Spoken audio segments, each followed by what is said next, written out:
الشركات ذات المسؤولية المحدودة تمثل العدد الأكبر من السوق القطري، وهي عادة ما تتكون من شخص واحد أو أكثر، على أن لا يزيد عددهم عن 50 من الشركاء.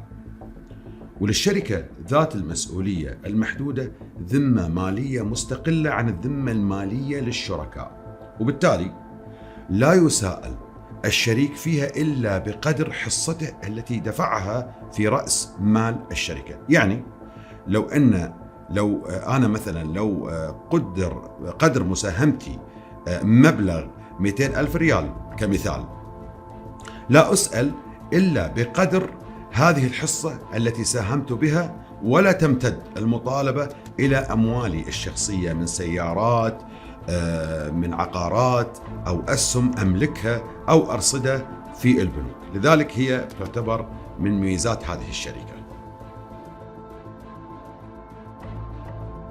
طبعا الشركة ذات المسؤولية المحدودة نقدر نقول أن لها طابع خاص يميزها عن باقي الشركات، علشان كذي يلجأ لها العديد من رجال ورواد الأعمال، وفي أسباب أن يلجؤون لها. طبعا مو بس يلجؤون لها فقط لتأسيس مثل هذه الشركة، إلا في أسباب تجعلهم يأسسون شركات ذات مسؤولية محدودة. مثل خذ مثال محدودية مسؤولية الشريك، وهو ما يعني أنه في حال فشل الشركة في سداد ديونها لن يتم المساس بأمواله الشخصية أو بممتلكاته الخاصة أو بأموال الشركاء، بعكس بعض أنواع الشركات الأخرى التي من الممكن أن تمتد المطالبات إلى أموالهم الشخصية.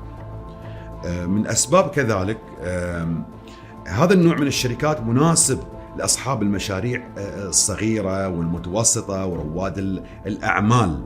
أنا مثلا شخص أحاول من رواد الأعمال وأحاول أن أدخل عالم التجارة والبزنس، وما عندي رأس مال كبير، بإمكان بسبب مرونة هذه الشركة وسهولة خطوات التأسيس وعدم الحاجة لوجود رأس مال كبير أو ضخم، أنا أسس هذا النوع من الشركات لممارسة أعمالي أو تجارتي.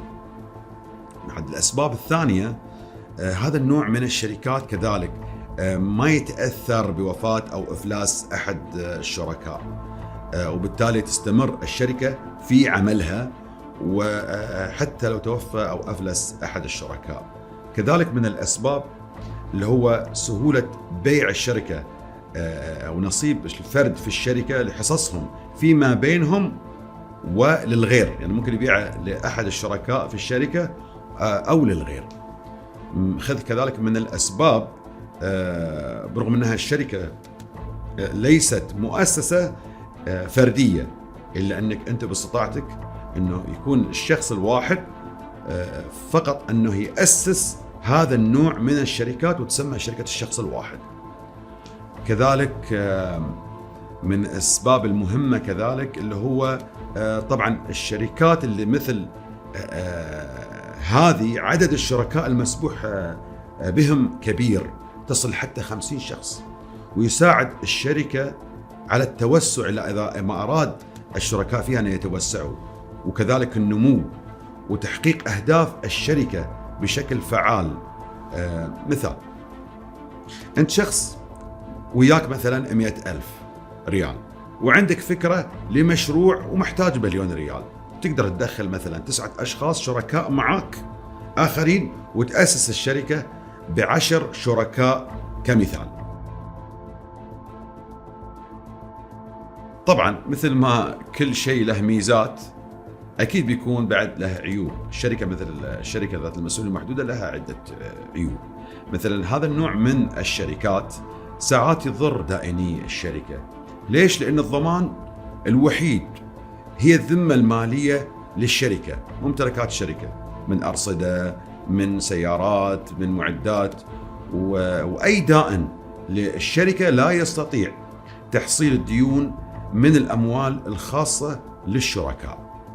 كذلك لا يجوز زيادة رأس مال الشركة عن طريق الاكتتاب العام أو إصدار سندات أو أسهم قابلة للتداول. هذه تقريبا هي أهم العيوب في الشركة ذات المسؤولية المحدودة. عقد التأسيس هو قانون الشركة، هو اللي يضعونه الشركاء. الشركة ذات المسؤولية المحدودة لما تأسسها لازم عليك ويجب أنك تعمل وثيقة تأسيس يوقعها الشريك أو الشركاء، ويجب أن تشمل على البيانات الآتية: نوع الشركة، اسمها، غرضها، مركزها الرئيسي. هذه البيانات مهمة، عليها التزامات مستقبلية. أسماء كذلك يجب أن تذكر فيها أسماء الشركاء وجنسياتهم، محل إقامتهم وعناوينهم، مقدار حصة كل شخص، وبيان بالحصص العينية وقيمتها وأسماء مقدميها إن وجدت. كذلك يجب أن تشتمل على أسماء مديري الشركة، جنسياتهم سواء كانوا من الشركاء أو من غيرهم. يجب أن ترد أسمائهم في وثيقة تأسيس الشركة. كذلك يجب أن تشتمل على أسماء أعضاء مجلس الرقابة إن وجد، مدة الشركة، كيفية توزيع الأرباح والخسائر، شروط التنازل عن الحصص. هذه البيانات كلها يجب أن تذكر في وثيقة عقد التأسيس الخاص بالشركة ذات المسؤولية المحدودة.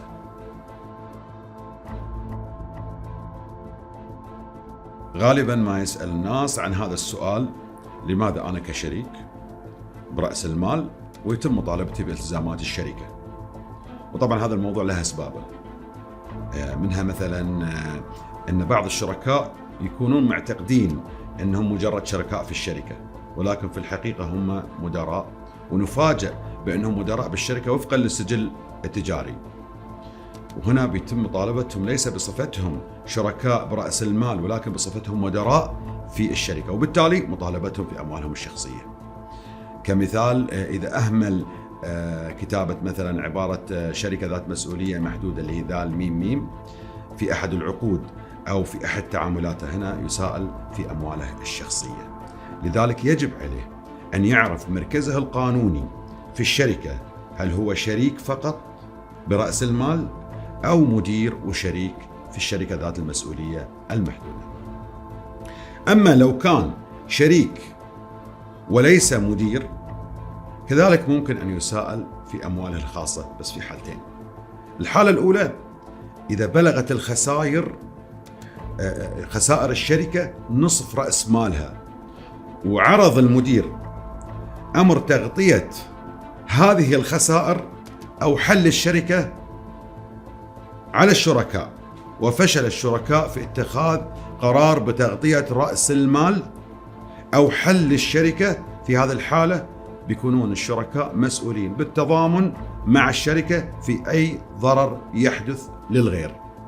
الحالة الثانية إذا كانت الشركة مملوكة لشخص واحد وقام بسوء نية بتصفيتها أو وقف نشاطاتها أو نشاطها قبل انتهاء مدتها بغرض التهرب من ديون الشركة، بهالحالة يكون مسؤول عن ديون الشركة في أمواله الخاصة.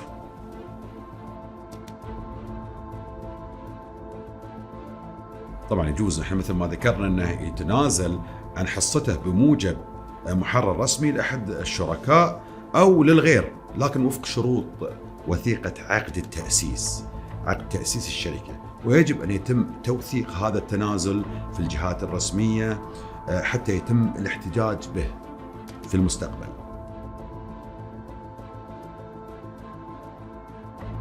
مثل هذه الأمور تحصل أن يقوم مثلا أحد الشركاء ببيع حصته للغير دون موافقة باقي الشركاء أو الشركاء الآخرين في الشركة أو حتى إعلامهم، لكن الأصل أن يخطرهم. يعني مثلا يتم اختار الشركاء برغبته أنه يتنازل عن حصته للغير، وأن يعلمهم بشروط هذا التنازل. في حالة اعتراض أحد الشركاء على هذا البيع أو التنازل، يجوز له أن يطلب استرداد الحصة المباعة خلال 30 يوما من تاريخ الإخطار.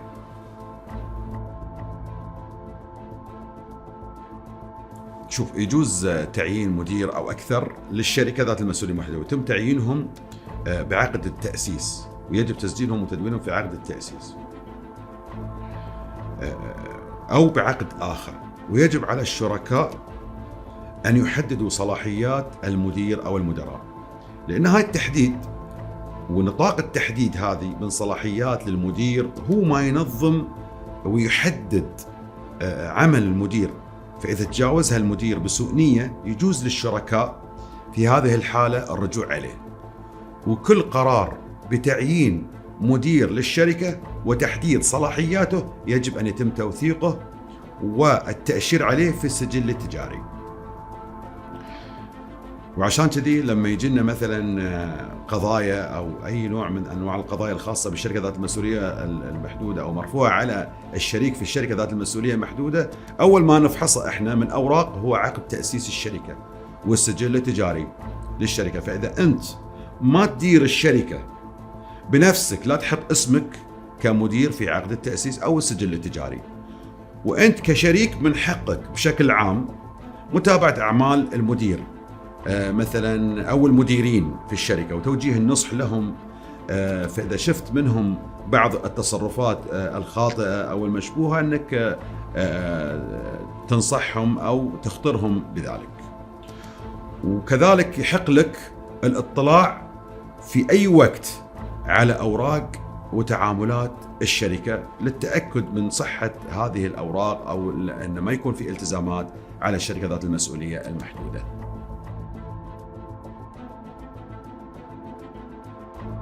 عبارة شركة ذات مسؤولية محدودة هي صمام الأمان للمدير أو المتعامل باسم الشركة، لأن الإهمال في كتابتها بتعرض المدير أو المتعامل باسم الشركة في رجوع الغير على أمواله الخاصة. وذكرها، ذكر شركة ذات مسؤولية محدودة أو ذال ميم يعطيك هذه الحماية من الرجوع عليك في أموالك الشخصية. للعلم أن إهمال كتابة عبارة شركة ذات مسؤولية محدودة من قبل أحد المديرين يستتبع مسؤولية المديرين الآخرين. فمثلا أعطيك مثال، لو كان 2 شركاء ومدراء بنفس الوقت في شركة وأهمل أحدهما في كتابة هذه العبارة، يكون الآخر مسؤولا معه لأنها مسؤولية تضامنية. أعطيك مثال ثاني أو مثال آخر، إذا كان هناك مدير وليس شريك وأهمل كتابة هذه العبارة سيكون مسؤولا في أمواله الشخصية، وهذه المسؤولية تتتبعه حتى لو ترك العمل بالشركة. كذلك في شيء ثاني، نقدر نقول أن بعد ما في مسؤولية على الشريك في هذه الحالة إذا لم يكن مديرا بالسجل التجاري. أحب أضيف شيء بعد اللي هو مثلا الناس تجهله، إذا أهملت هذه العبارة في عقود الشركة وكنت مديرا وشريك وقلت والله أنا بعت الشركة بما لها وما عليها من ديون، طالما أنك أهملت ذكر عبارة شركة ذات مسؤولية محدودة في أحد التعاملات السابقة على البيع وتم مطالبتي، فسأكون متضامنا مع الشركة بهذا الدين حتى لو لم أكن مالكا لها وقت المطالبة. هاي معلومة أنا أقول لك إياها، يعني تحدد أن هذه المسؤولية ما انتهت ببيع الشركة. ليش؟ لإهماله ذكر هذه العبارة اللي هي شركة ذات مسؤولية محدودة أو ذال ميم.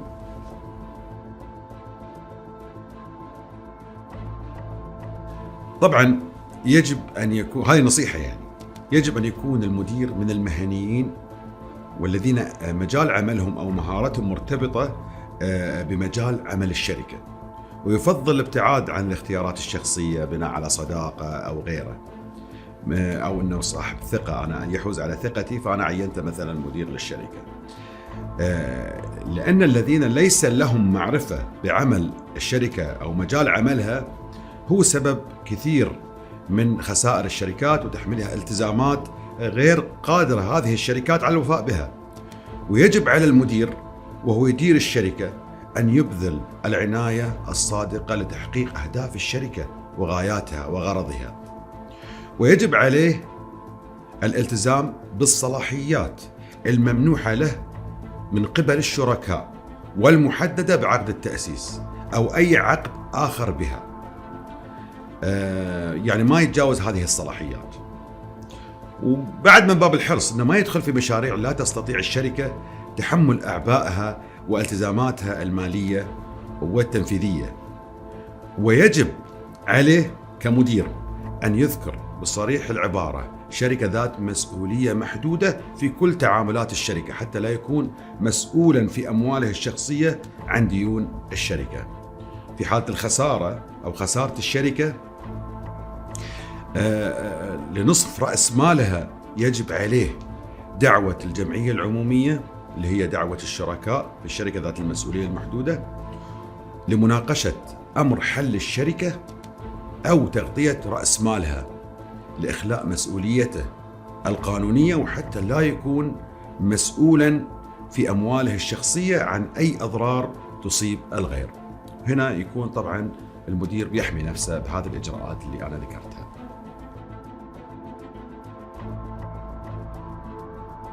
السبب الأول أنه يكون المدير تجاوز صلاحياته المذكورة بعقد التأسيس وتسبب بخسائر للشركة نتيجة تجاوزه لهذه الصلاحيات. السبب الثاني أن يكون أخطأ خطأ جسيما تسبب بأضرار كارثية على الشركة أو حتى بأضرار على الشركة. طبعا هذه من الأسئلة الشائعة كذلك. شوف، يحق للشريك أن يطلب من المحكمة حل وتصفية الشركة في حالتين. الحالة الأولى لما تكون الشركة خسارة الشركة لمعظم رأس مالها بحيث يصبح الجزء المتبقي من أموالها يعني لا يفي باستمراريتها وعملها أو تحقيق الغرض التي أنشئت من أجله. في السبب الثاني أو الحالة الثانية وجود خلاف مستحكم بين الشركاء بحيث أصبح من الصعب الاستمرار في هذه الشراكة وفي ممارسة أعمال الشركة. لكن يجب على طالب الحل والتصفية أن يقدم للمحكمة الميزانيات الدالة على خسارة الشركة لمعظم رأس مالها، وكذلك المستندات التي تفيد بوجود خلاف مستحكم فيما بين الشركاء كقضايا مثلا مرفوعة فيما بينهم أو مطالبات مالية أو أي شيء من هذا القبيل. طبعا في نصائح ممكن أوجهها مثلا للشريك برأس المال، وممكن هذا الشريك يكون مدير. منها تعيين مدير وتحديد اختصاصاته في وثيقة عقد التأسيس. لازم تعيين هذا المدير والتعيين اختصاصاته. الابتعاد عن التوقيع على أي معاملات أو تعاملات للشركة ما لم تكن مديرا فيها. دائما عندك مراجعة لدفاتر الشركة وسجلاتها وتوجيه النصح للمديرين إذا شفت منهم أي تقصير أو سوء إدارة، وتدوين ذلك من خلال المراسلات والإخطارات اللي فيما بينك وبينهم. إذا ما كنت تدير الشركة بنفسك ما في داعي لوضع اسمك بقائمة المخولين بالتوقيع بالسجل التجاري. حاول تشيل اسمك من السجل التجاري. ابتعد عن التوقيع على كفالة ديون للشركة لدى البنوك أو لدى الغير عشان ما يسألونك بكرة في أموالك الشخصية. كذلك في حال أنك تكون مدير، يعني أنت شريك ومدير، استتبع اسم الشركة دائما بعبارة ذات مسؤولية محدودة أو ذال ميم عشان تحمي نفسك. كذلك إذا شفت الشركة خسرت نصف رأس مالها يجب عليك تغطية رأس المال أو اتخاذ إجراءات حل الشركة. وفي كل الأحوال لا يغني أنك تسأل أصحاب الخبرة والاختصاص في مثل هذه الأمور عشان تتجنب هذه المشاكل.